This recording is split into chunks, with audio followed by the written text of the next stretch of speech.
हॉबिन उन दो लुटेरों से कैरियोके में मिलता है। हॉबिन को याद आता है सैम डेक की वीडियो में उसने सिखाया था कि सामने वाले का मजबूत डोमिनेंट हाथ को कैसे पहचाना जाए। ये लड़का दायां हाथ वाला है क्योंकि वो माइक उसी हाथ से पकड़े हुए है।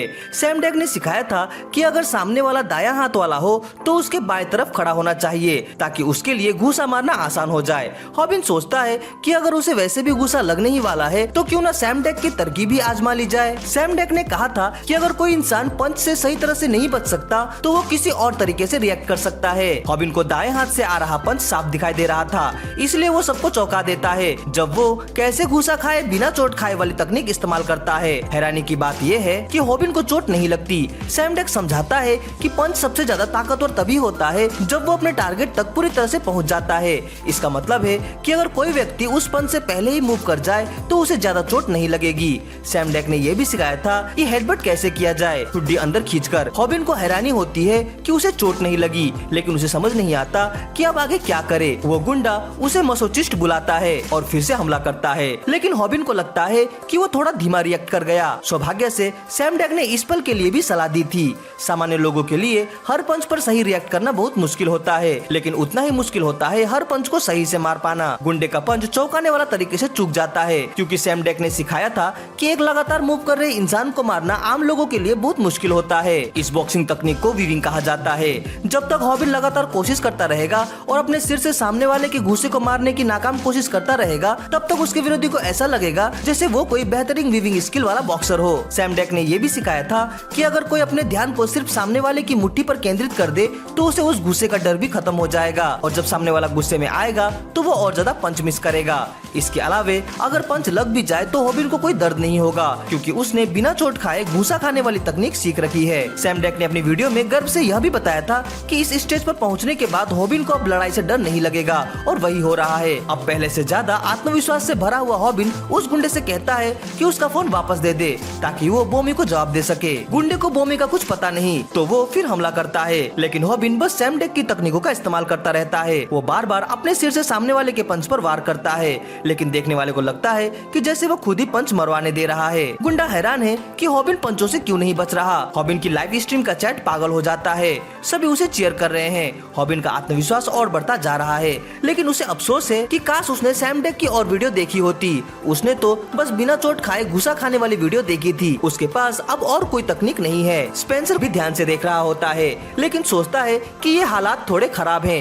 ये लड़ाई बहुत धीरे चल रही है। दोनों लड़ाके बस एक दूसरे को थका रहे हैं और दर्शक बोर हो रहे हैं। स्पेंसर को लंबे फाइट्स चाहिए थे, लेकिन लोग बोर हो जाते हैं अगर वो बहुत लंबी हो जाए। वो लड़ाई को रोकने का सोचता है, लेकिन तभी उसे एक व्यूअर का मैसेज दिखता है। उस व्यूअर का नाम डिंग डिंग होता है, वही जिसने सबसे पहले किम को एक MMA स्टार के रूप में पहचाना था और ऐसा लगता है कि उसे मार्शल आर्ट्स की अच्छी जानकारी है। डिंग का कमेंट अब कहता है कि हॉबिन ये लड़ाई जीत जाएगा।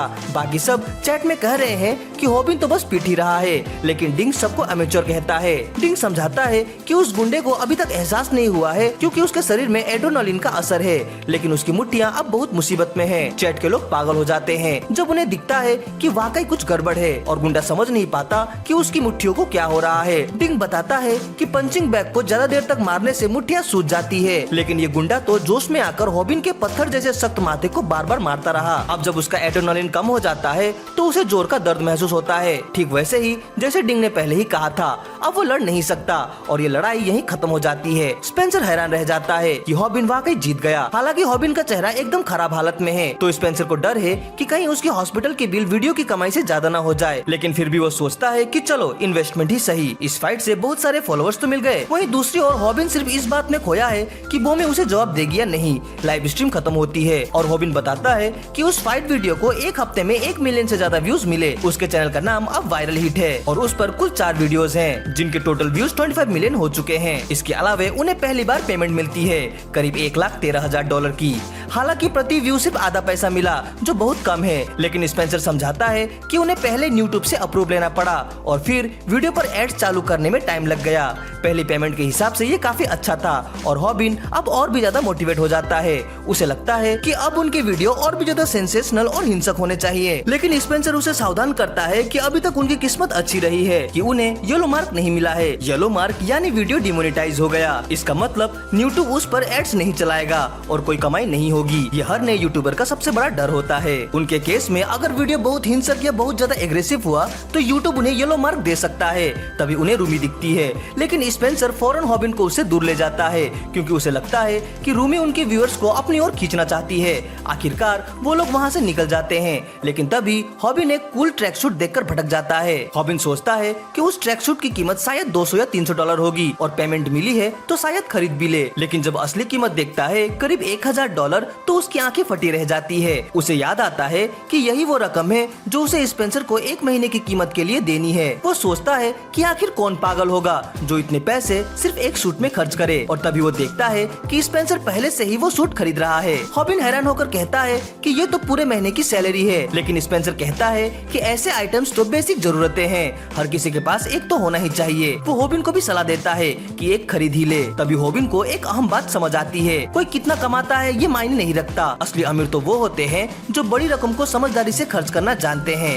अब हॉबिन एक जिम्मेदार इंसान की तरह बर्ताव करता है और सूट नहीं खरीदता। लेकिन तभी बॉमी का मैसेज आता है। कुछ सेकंड बाद हॉबिन ने सारी समझदारी भुला दी होती है और वो महंगा वाला सूट खरीद चुका होता है, सिर्फ इसीलिए क्योंकि बॉमी उससे मिलने वाली थी। अब जब वो सूट पहनकर पहुंचता है तो चारों तरफ के लोग उसे घूरते हैं। सबको लगता है कि एक लड़का इस उम्र में इतना महंगा सूट कैसे पहन सकता है, और कई लोग तो सोचते हैं कि ये नकली है। कुछ लोग उस पर तंज कसते हैं कि वो अपने ही क्लासमेट पेको को बेचकर फेमस हुआ है। लोग उसके पैसे और फेम को लेकर पीठ पीछे बात बना रहे हैं। तभी हॉबिन को एहसास होता है कि फेमस होना इतना भी अच्छा नहीं जितना लोग समझते हैं। हालांकि वहाँ मौजूद लोग हॉबिन का मजाक उड़ा रहे थे, लेकिन उसके व्यूअर्स उसके साथ खड़े रहते हैं। वो उसे कमेंट्स को दिल में ना लेने की सलाह देते हैं, और एक बंदा तो यहाँ तक कह देता है कि हॉबिन उन सबको जाकर पीट ही दे जो उसके खिलाफ बोल रहे हैं। हॉबिन अपने व्यूअर्स का शुक्रिया अदा करता है और कहता है कि तुम लोग ही तो मेरे अपने हो। तभी एक लड़की एक्साइटमेंट में ऑटोग्राफ मांगती है, लेकिन वो हॉबिन से नहीं एक दूसरे यूट्यूबर जीवन से बात कर रही होती है। जीवन सड़कों पर लोगों का इंटरव्यू कर रहा है। वो एक खूबसूरत लड़की से सवाल पूछने की कोशिश करता है, लेकिन वो कहती है कि वो यहाँ किसी से मिलने आई है। जीवन मान लेता है कि वो उसके बॉयफ्रेंड से मिलने आई है, लेकिन तभी लड़की बॉमी हॉबिन की ओर इशारा करती है। फिर बॉमी कहती है कि हम दोनों सेम सेम हैं, क्योंकि वो भी वही महंगा वाला सूट पहने हुए है। अब हॉबिन हमें बताता है कि उसे स्कूल के पॉपुलर बच्चों से हमेशा जलन होती थी। वो हमेशा छोटा, कमजोर और पढ़ाई में एवरेज रहा। उसे लगता है कि स्कूल असली दुनिया की तरह है, जहाँ सिर्फ स्ट्रॉन्ग लोग ही टिकते हैं। कमजोर को हमेशा ताकतवर के आगे झुकना पड़ता है। उसे ये बात और भी समझ में आती थी जब पेको उसे नीचा दिखाता था, लेकिन पेको भी खुद को किम के सामने कमजोर पाता था। इसी वजह से हॉबिन किम की ज्यादा इज्जत करता था, लेकिन अब उसकी सोच बदल गई है। अब वो बॉमी के साथ है और उसे पॉपुलर होने या ताकतवर दिखने की कोई जरूरत नहीं लगती। उसे फर्क नहीं पड़ता कि लोग क्या सोचते हैं। तभी लोग चौंक जाते हैं जब दोनों को साथ में देखते हैं, और एक छोटा सा रोमांटिक मोमेंट होता है जब उनके हाथ गलती से टच हो जाते हैं। हॉबिन के दिमाग में फुल फिल्म चल जाती है। वो खुद को ऑफिस से लौटता हुआ देखता है और बॉमी के लिए फूलों का गुलदस्ता लाया होता है। जब बॉमी पूछती है कि एक गुलदस्ते में फूल क्यों नहीं है, तो हॉबिन स्मूथली कहता है क्योंकि असली फूल तो तुम हो। इसके बाद उनके बच्चे भी आ जाते हैं, लेकिन तभी उसकी बेटी उसे टोकती है, ये बेवकूफ तो सपना देख रहा है। हॉबिन समझ जाता है कि वो कितना बेवकूफ है, सिर्फ हाथ छू जाने पर इतना सपना देख बैठा। उधर बॉमी सोचती है कि हॉबिन शायद कम बोलने वाला लड़का है। पास ही एक कपल उन्हें देखता है और कहता है कि दोनों मिलते जुलते कपड़ों में काफी ज्यादा क्यूट लग रहे हैं। लड़का फिर बॉमी के लिए बुरा महसूस करता है, कहता है कि लड़कियों को आमतौर पर अपने से छोटे लड़कों के साथ दिखना पसंद नहीं होता। उसे लगता है कि हॉबिन और बॉमी उनकी बात नहीं सुन सकते, लेकिन हॉबिन सब कुछ सुन लेता है। अब हॉबिन को लगता है कि बॉमी सिर्फ बोर नहीं हो रही, बल्कि शायद उसके साथ दिखने में शर्मिंदा भी है।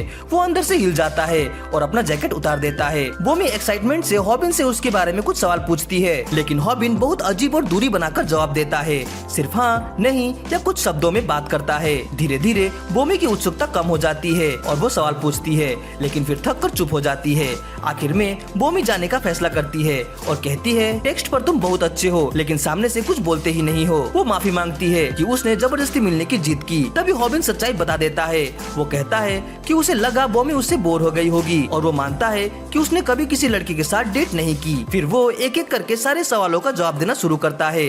वो कहता है कि उसने पहले जवाब इसलिए नहीं दिए क्योंकि वो अपने जवाबों को लेकर शर्मिंदा था, और फिर वो यह भी कहता है कि मैं कुछ खा नहीं रहा था क्योंकि तुम्हारी खूबसूरती ने मेरा ध्यान ही भटका दिया था। बॉमी को हॉबिन की चिंता होने लगती है क्योंकि वो बहुत पसीना पसीना हो गया है, लेकिन हॉबिन मुस्कुराकर बताता है कि वो खिड़की के पास इसलिए बैठा था ताकि धूप बोमी पर ना पड़े।